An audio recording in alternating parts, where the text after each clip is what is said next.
রাখি পূর্ণিমার দিন কি কি করলাম সেটা তোমাদের সাথে শেয়ার করব। আর আমার ছেলেকে তো পরিয়ে দিল তার দিদি রাখি, আর আমার হাজবেন্ডকে আর আমার জেঠুর ছেলে দাদাকে পরিয়ে দিতে চলে এসেছিল তার বোনরা। তার জন্য বাড়ি থেকে চলে গেছিলাম আমরা মন্দিরের দিকে। আমাদের এই সাইডে মন্দির আছে, তো সেখানে চলে গেছিলাম। আর সেখানেই আমার সব ননদিনীরা তার দাদা ভাইকে রাখি পরাবে। আর আমার এটা আমাদের মন্দির, তোমরা সবাই দেখে নাও। আমাদের মন্দির ছোটখাটো করেই মন্দিরটা, তো তাই আমি চারপাশটা পুরোটাই দেখিয়ে দিলাম আমাদের মন্দির।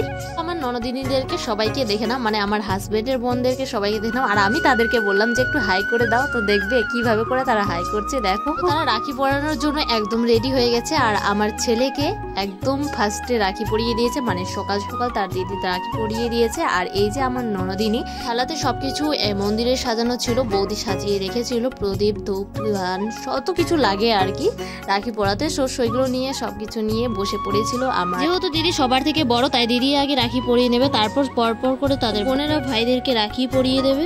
দিদি কি কি নিয়মে করছে সেগুলো ছোট বোনরা দেখে আছে, তারাও দেখে দেখে সেগুলো কিন্তু করবে। যেহেতু আমার কোনো ভাই দাদা ছিল না, তাই বলে আমি রাখি পরাইনি। আর এখানেই আমার ফার্স্ট টাইম দেখছি, তো আমার সাথে সাথে তোমরাও দেখে নাও। আর তোমরা কিভাবে করলে অবশ্যই শেয়ার করে বলবে। আর অনেকদিন পরে তোমাদের সাথে লং ভিডিও শেয়ার করছি, তো তোমরাও জানাবে যে আমার লং ভিডিওটা কেমন হয়েছে। আর অনেক ব্যস্ততার মাঝে, যেহেতু অনেক দিনে রাখি পূর্ণিমা শেষ হয়ে গেছে বা চলে গেছে, কিন্তু আমি সেটা ভিডিওটা আপলোড করতে পারিনি, অনেক ব্যস্ততার মধ্যে ছিলাম। আর বাচ্চা কাচ্চা নিয়ে তো মানে বলাই যায় না, টাইম পাচ্ছি না। দাদা ভাইকে রাখি পরানো একদম কমপ্লিট, তাই প্রণাম টনাম করে নেবে। যেহেতু ওটা ভাই, এটা দাদা, তাই বলে দাদাকেই প্রণাম করেছে, ভাইকে কিন্তু করেনি। দিদি মানে ভাই দিদিকে প্রণাম করবে আর কি। এখন তো গিফটের পাল্লা, তাই গিফটও দাদা দিয়ে দিয়েছে। আর এই তো একের পর এক বোন সবাই মানে একদম রাখি পরিয়ে দেবে দাদা ভাইকে। আর জানি আমার ভিডিওটা আপলোড করা অনেকটাই দেরি হয়ে গেছে, কিন্তু তোমরা সবাই একটু দেখে একটু বলবে যে কেমন হয়েছে। ভাবছিলাম যে তোমাদের সাথে আগেই শেয়ার করব, রাখি পূর্ণিমার দিনে শেয়ার করব, কিন্তু হয়ে ওঠেনি। ওই কাজের ব্যস্ততার মাঝে আমার এতদিন পর তোমাদের সাথে শেয়ার করছি।